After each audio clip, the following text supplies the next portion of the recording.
Hello, I'm Severin Suzuki, speaking for ECHO, the Environmental Children's Organization. We're a group of 12 and 13-year-olds trying to make a difference. Vanessa Seti, Morgan Geisler, Michelle Quigg, and me. We've raised all the money to come here ourselves, to come 5,000 miles to tell you adults you must change your ways. Coming up here today, I have no hidden agenda. I am fighting for my future. Losing my future is not like losing an election or a few points on the stock market. I am here to speak for all generations to come. I am here to speak on behalf of the starving children around the world whose cries go unheard. I am here to speak for the countless animals dying across this planet because they have nowhere left to go. I am afraid to go out in the sun now because of the holes in our ozone. I am afraid to breathe the air because I don't know what chemicals are in it. I used to go fishing in Vancouver, my home, with my dad, until just a few years ago we found the fish full of cancers. And now we hear of animals and plants going extinct every day, vanishing forever. In my life, I have dreamt of seeing the great herds of wild animals, jungles and rainforests full of birds and butterflies, but now I wonder if they will even exist for my children to see. Did you have to worry of these things when you were my age? All this is happening before our eyes, and yet we act as if we have all the time we want and all the solutions. I'm only a child, and I don't have all the solutions. But I want you to realize, neither do you. You don't know how to fix the holes in our ozone layer. You don't know how to bring the salmon back up a dead stream. You don't know how to bring back an animal now extinct.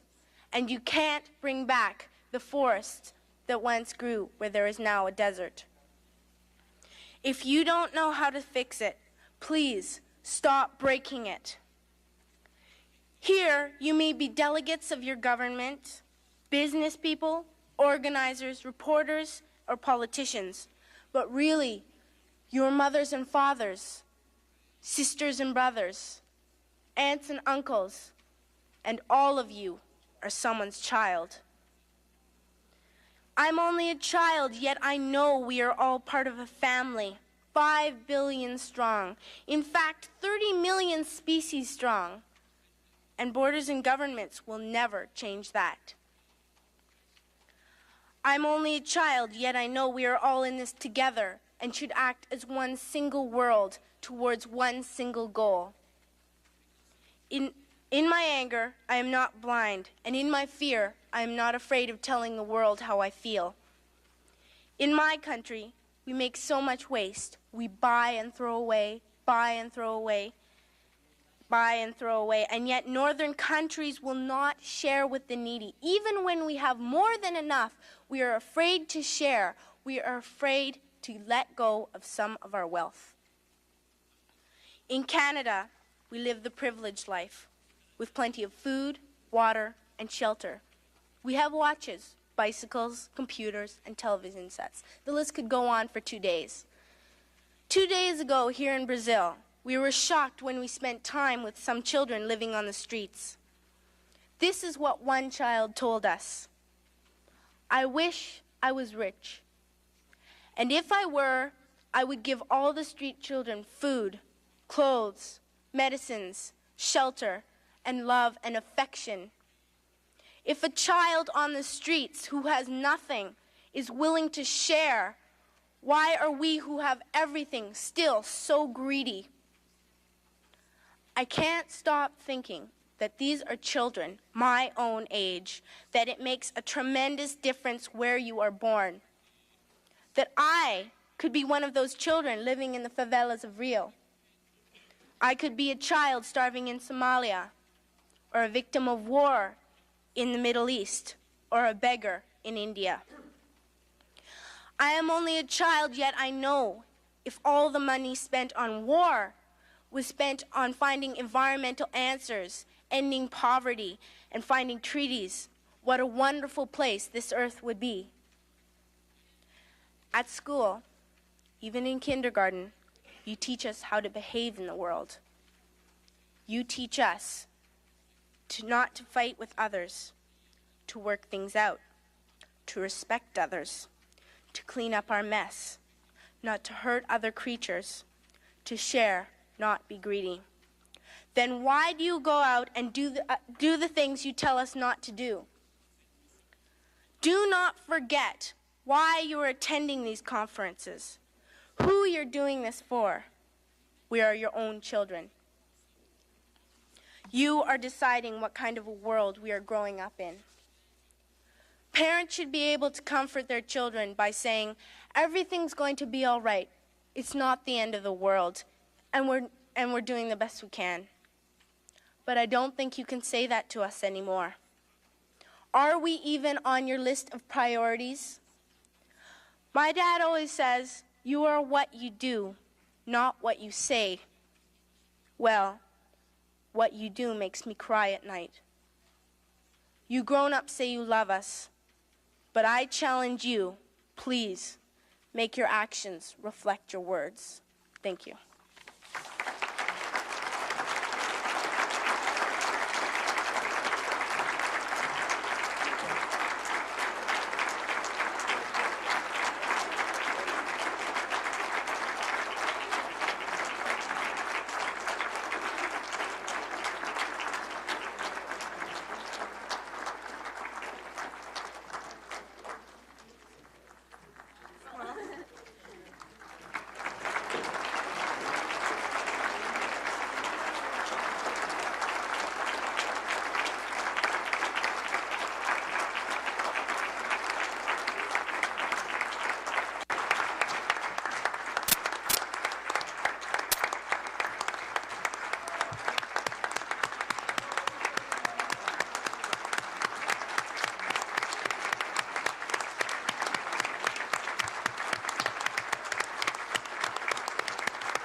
Very good.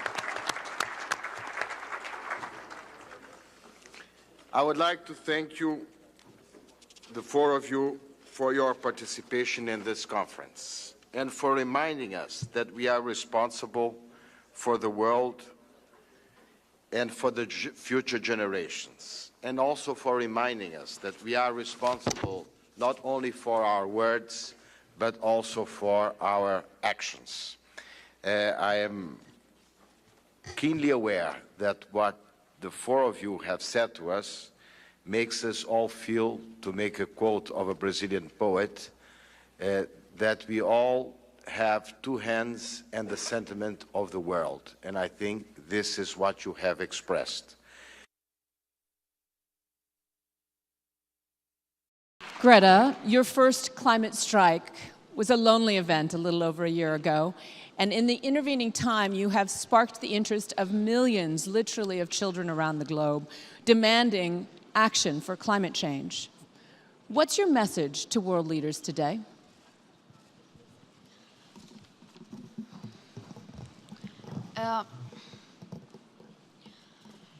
My message is that we'll be watching you.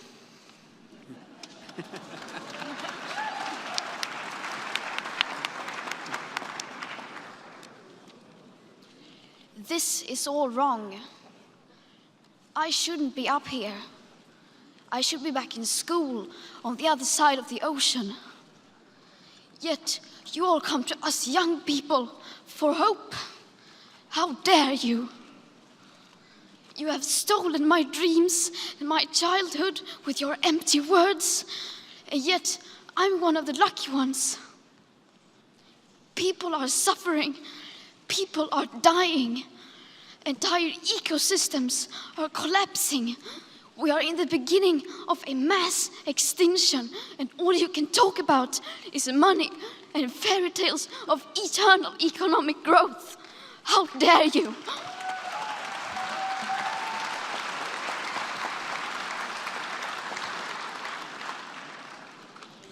For more than 30 years, the science has been crystal clear.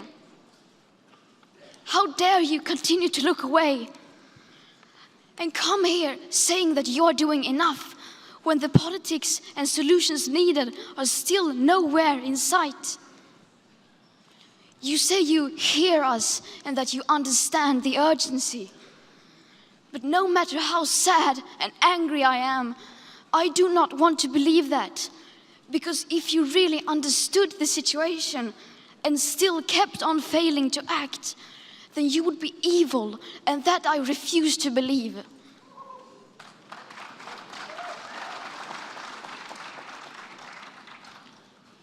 The popular idea of cutting our emissions in half in 10 years only gives us a 50% chance of staying below 1.5 degrees and the risk of setting off irreversible chain reactions beyond human control.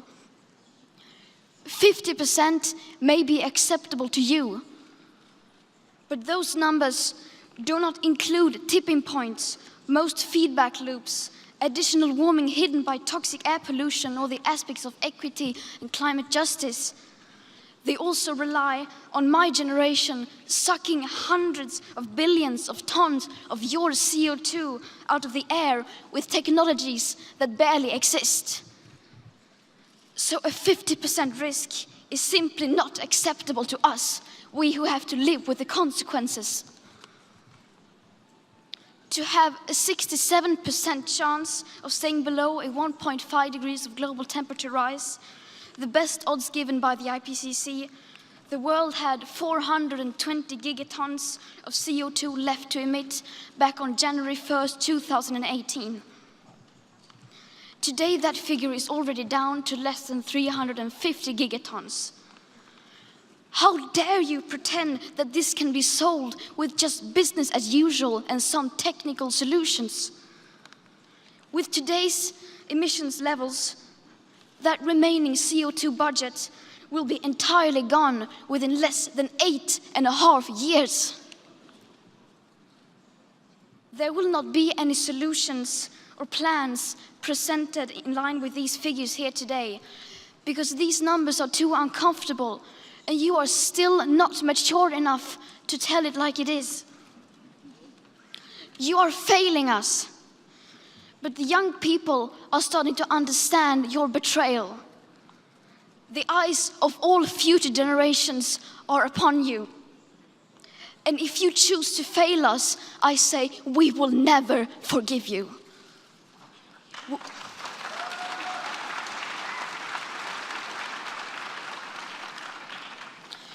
We will not let you get away with this. Right here, right now, is where we draw the line. The world is waking up, and change is coming whether you like it or not. Thank you.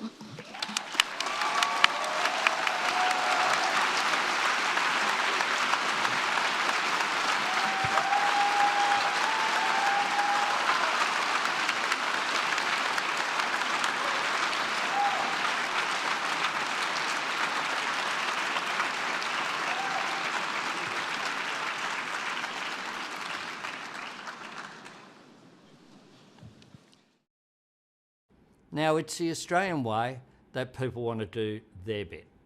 And there are simple ways that you can. You should go about your business and your life as normal. Enjoy your Easter. And if you're hitting the road, don't take more fuel than you need. Just fill up like you normally would. Think of others in your community, in the bush, and in critical industries. And over coming weeks, if you can switch to catching the train or bus or tram to work, do so.